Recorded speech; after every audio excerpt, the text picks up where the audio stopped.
ఉపనిషత్తుల దగ్గర నుంచి లేకపోతే వేదాల దగ్గర నుంచి మీరు చెప్పాలనుకుంటే జనాలకు కానీ లేకపోతే అక్కడ పండితులు కానీ మీరేం చెప్తారు? ఇప్పుడు ఈ తెలంగాణలో తెలంగాణ యాస ఉంటుంది.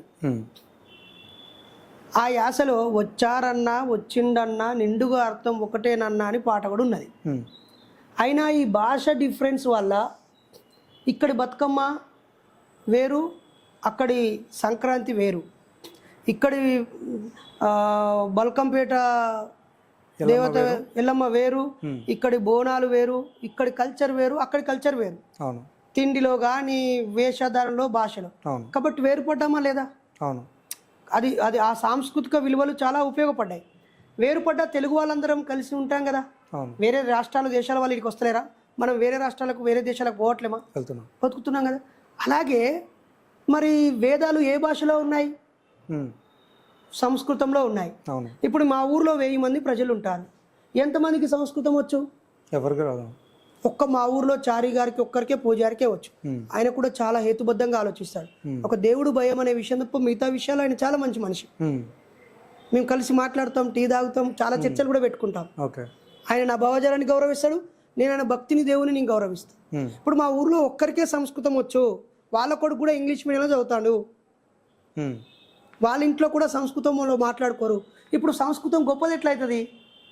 1000 మంది మాట్లాడుకునే తెలంగాణ యాస గొప్పదవుతుంది, లేకపోతే 10 కోట్ల మంది మాట్లాడే తెలుగు గొప్పదవుతుంది, 15 కోట్లు మాట్లాడే తమిళ్ గొప్పదవుతుంది.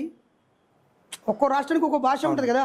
ఈ మొత్తం దేశంలో సంస్కృతం ఎంతమందికి చదవడం వచ్చు, మాట్లాడడం వచ్చు, రాయడం వచ్చు?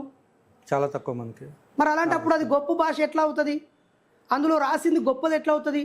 ఒక్కడే దాన్ని చదువుకొని అది గొప్పది అని అందరికీ చెప్పేస్తే అది గొప్పది ఎలా అవుతుంది?